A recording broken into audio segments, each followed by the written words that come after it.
This is happening to us. We can't even find a freaking parking spot. Do you see any parking spot? No, Bro. I see no parking spot. Please leave. Maybe they're not leaving. Maybe they're just parking. They are. You better not. Watch, we're in Santa Maria. Watch someone like freaking pull in. Yeah, just not care about anything. What are they doing? Back out. Back out! Back out, you morons! There. Yes. There. Yes. There. Here you come, Good job, baby. I love you. Here you come. Yeah. Here you come. Wait, what if this is just like What is this isn't handicapped. It better not be. I'm gonna. No, it's not handicapped. Oh, thank God. I swear. If it's handicapped, come somebody faster. better not like be coming in and be like, "Oh, look, a parking spot." I'm stealing this. It's a parking spot, dude. We can park at the parking spot. Got it. We can park at this parking spot. All right, we actually parked. And the world said we couldn't do it. My freaking leaving. Yep. We're here. We're at the mall. And Santa's still here. Yay. Only you can't see him. Wait, can you see him? Can you see him? Good. Look at that. I don't know. Look at that guy over there. He's not the real Santa Claus. Freaking pedo. Yeah, honestly. Why? Hold on. Why do we walk around? Look at her. Wait. She's so cute. She's a hologram, dude. I like it. He's into holograms. Yeah. Hello. Hello. Dude, wait. Well, I'm gonna find my dream calendar. Against humanity here. Where's my dream calendar? No, it's not here. Freaking dang it. Where is my calendar? Well, anyway. There's people in costume. There is like people in costume. Dude, there's a stormtrooper. Why would they open We're it here, already? and I know so many people who are here. It's crazy. Awesome. Cool. Thank you. Right. Do you want to just like get a seat and then go? Yeah, find our seats, and then we'll go get. What theater did she say? Wait. Look at the tickets. Look at the tickets. 13. Okay. Yeah, that's it. Yeah. They go around now. Yeah, I know. We just saw the movie, and it was awesome. Yeah. That's so cool. Yeah, it was really good.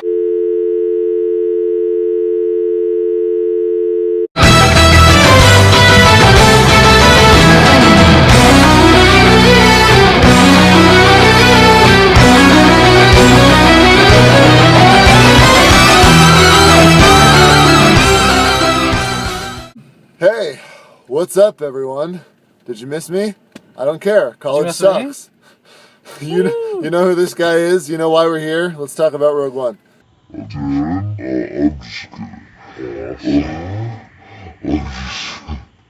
Hey everyone, it's Jester the Fool of the Cinema Kingdom. And I'm here with my best friend Devin DeMille, aka Rocket Man, and we just saw Rogue One, a Star Wars story. So, what'd you think? Darren? It was awesome. Okay, so like obviously it didn't feel like it felt sort of like a Star Wars movie, but then at the same time not. But I think that's what it was they're going weird. for. It seemed like a lot. But It seemed a lot darker. My favorite parts were when it showed the older characters and when they're younger. Yeah, like, I know, but it's so cool. It was kind of weird. It was kind of weird. But I thought that part was kind of weird at the same time. It was really good. So basically, we got to keep this short. So basically, the movie is okay until like the very, very end. And then it's like really good. And then it's really, really good. Because the thing is, it has a good storyline. There are a lot of good plot points, but the characters, they aren't like quite as likable as they are, in Star Wars: The Force Awakens. But it was more about showing the war and the tragedy of like the actual horrors of the wars that they had. Yeah. That aren't really shown in Star Wars that much. Yeah. Yeah. Like for example, like in this movie, you see up close and personal like a planet getting blown up by the Death Star. Yeah. Which we haven't seen before. We kind of saw it with the Starkiller base in Star Wars: The Force Awakens. But back in 1974 when the first movie came out, it was just like they shoot Alderaan and blows up, and that's about it. Yeah. But yeah, it was really cool. Yeah. Yeah, and again, just like seeing the old characters in it, it was just like, oh my gosh, like how did they do that? was so cool. Yeah, well, the thing is, like they throw in Governor Tarkin pretty early on in the movie, but he looks like he's animated. Like I'm little serious, bit. every frame that he's in, it looks like yeah, I know. We know that you did some motion capture with this guy, for this character because you wanted to make it look like as much of the original as possible. So it looked kind of fake. I liked to me. it. I liked it though. I thought it was cool, Yeah. and the fact that it was more like about war and just the spoiler alert. Yeah. Yeah, no. They all died. They all died. They all died. Oh yeah. The two main characters died. Well, everyone died. I mean, everyone that we. Okay, watching. yeah. So pretty much everyone you watch is dead. So there's no possibility of them showing up in any like other spin-offs. Yeah. And I think this is like the first live action spin-off to actually portray what happened like in between chronological episodes. Yeah. So it was very interesting in that respect. Yeah, because you see stuff like Star Wars: The Clone Wars and Star Wars Rebels that take place, in between 2 and 3 and 3 and 4. Yeah. But we've never seen something exactly like this before. Dude, yeah, it was nice. Like it was like, oh crap. Like at first you're like, oh really? They're just gonna kill them off, and then you're like, oh, everyone's gonna be dying because this is about war. Okay, and I'm not sure if this was it exactly. I don't know if you took this from it, but I feel like they go up to the point where it's like right before episode 4 begins. Oh yeah, no, that's what they're doing.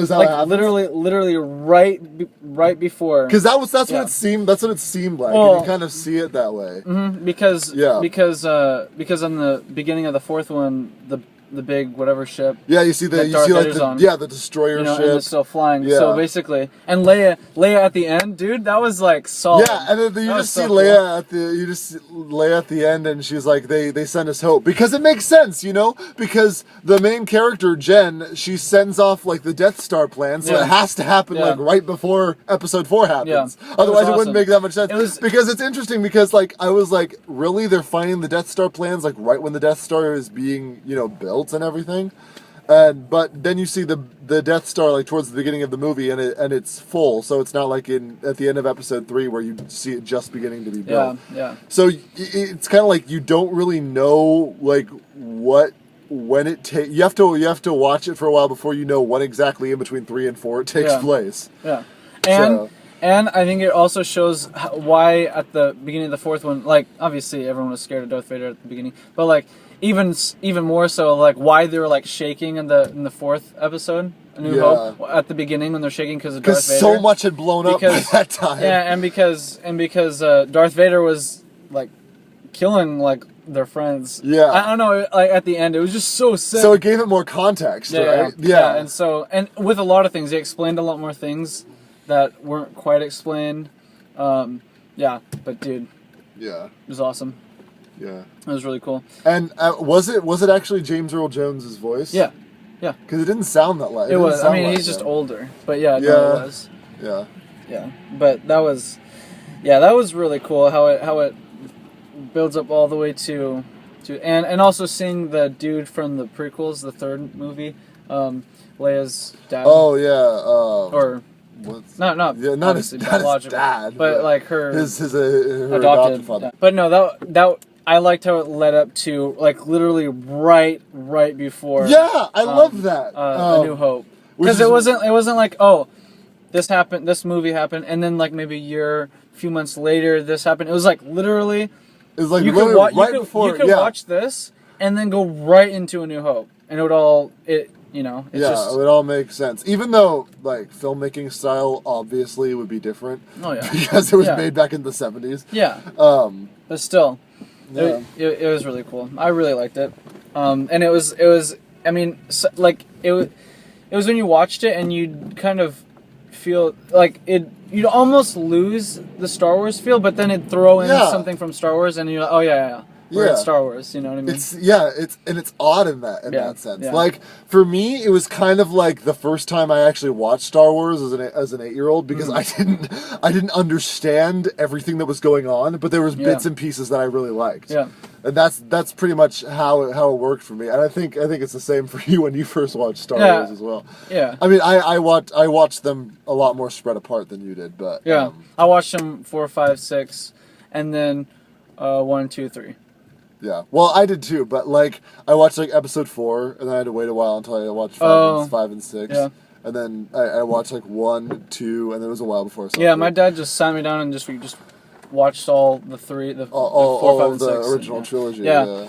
But no, that was honestly like it was really cool. I mean, it didn't feel at certain points it didn't feel necessarily like Star Wars. Was it completely satisfactory? Probably not, but like it ended up giving you satisfaction in the end. And in the way, and I was thinking they're gonna make it to where it's right between up into, because I was pretty much ready to give up. I was like, okay, this is just going to be an okay film that sort of resembles what Star Wars is. Because I was expecting a whole lot more with Vader. I was expecting a whole lot more with like other characters. I was expecting them to go on the actual Death Star. They didn't actually. I didn't expect our main characters to go on the actual Death Star because that's what it appeared like in the trailer. Yeah. No. Yeah. But it was.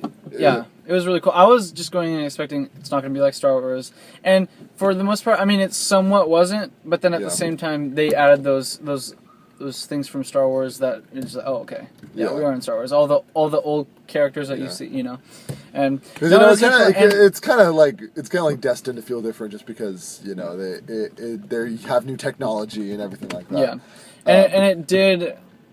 What was I going to say? I don't know. Oh, and it did explain some things that. Like a lot of people, it explains some things in it. Yeah. And yeah, so I feel like maybe they were explaining, how like when he's walking to get the switch and he's just saying that I'm with the Force. I'm with the Force or something. Yeah. I kept on saying that. I'm one with the Force and the Force with me. And like the Force basically like protected him, I guess. Yeah. I'm wondering if that's like. A way for them to explain all the like why the stormtroopers just shoot so bad and their aim is so bad. I'm like wondering if that's because the Ewoks have the Force with them. Yeah, no, but I mean like since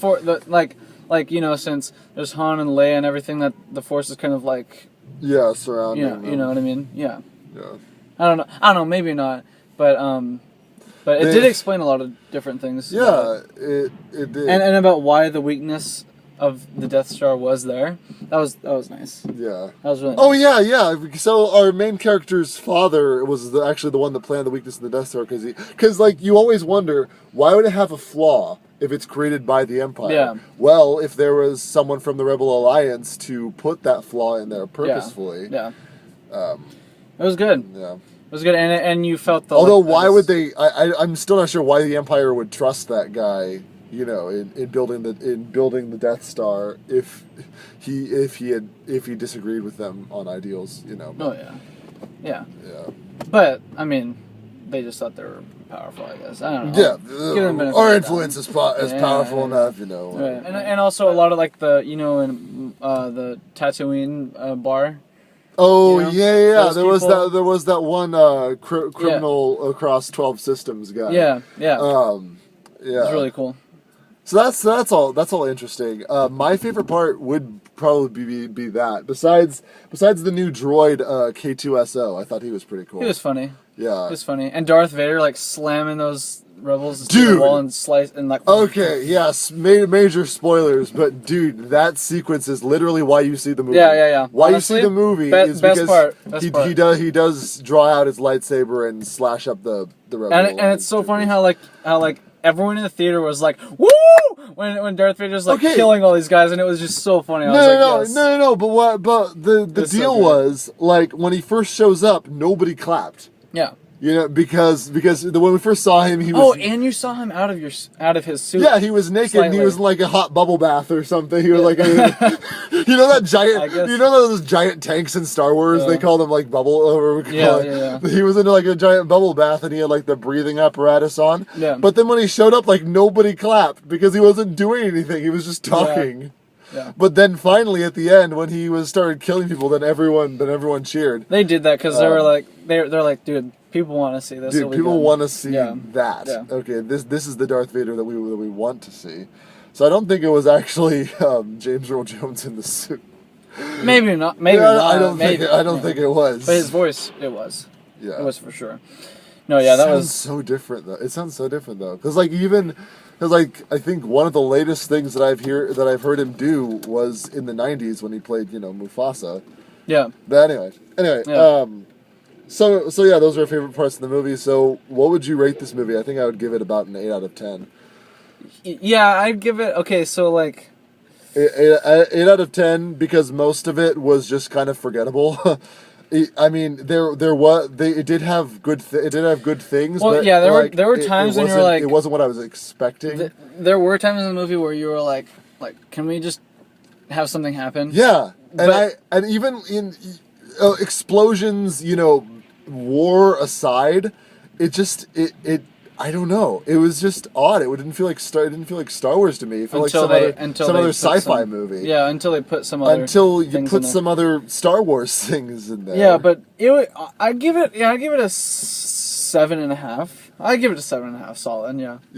Just because it was good. It was good. It was definitely obviously I probably wouldn't like it as much if it weren't for that those ending. Cool scenes and the ending with showing all the older characters. Yeah.